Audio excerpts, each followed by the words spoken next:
aussi en septembre que devrait ouvrir à Lunel la première maison de France dédiée à l'accueil et à la formation des autistes. C'est un projet pilote, qui est porté par une éducatrice elle-même atteinte de cette pathologie. Laurie Collinet, Juliette Marc. Visite de la Maison des Possibles. Pour la première fois en France, cet établissement à Lunel est créé pour et par des personnes autistes.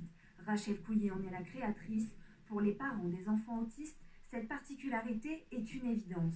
Rachel, en étant elle-même autiste, ça met toute sa grandeur à ce projet. Ça viabilise le projet, c'est un vrai appui parce qu'on voit l'autisme de l'intérieur. Rachel et son équipe souhaitent accueillir chaque personne atteinte d'autisme, quel qu'en soit le degré, et créer un lieu où la différence n'existe pas. Nous, l'idée, c'est de ne pas faire de différence de niveau et de vraiment proposer quelque chose de global pour les enfants et adultes, que ce soit sur des ateliers éducatifs ou au niveau de l'insertion professionnelle des adultes.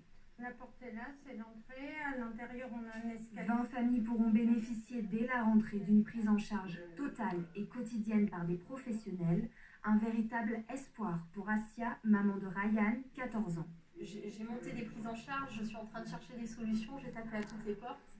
Et aujourd'hui que Rachel ait levé son téléphone pour m'appeler et me dire Asia, on ouvre aux enfants ordinaires et pas qu'aux enfants Asperger, autistes ordinaires, du coup pour moi c'est vraiment un soulagement et j'ai enfin une solution possible et surtout qui me prend au cœur et adaptée pour mon enfant. 700 000 personnes sont autistes en France. Parmi elles, la moitié a connu la déscolarisation ou l'impossibilité de trouver un emploi.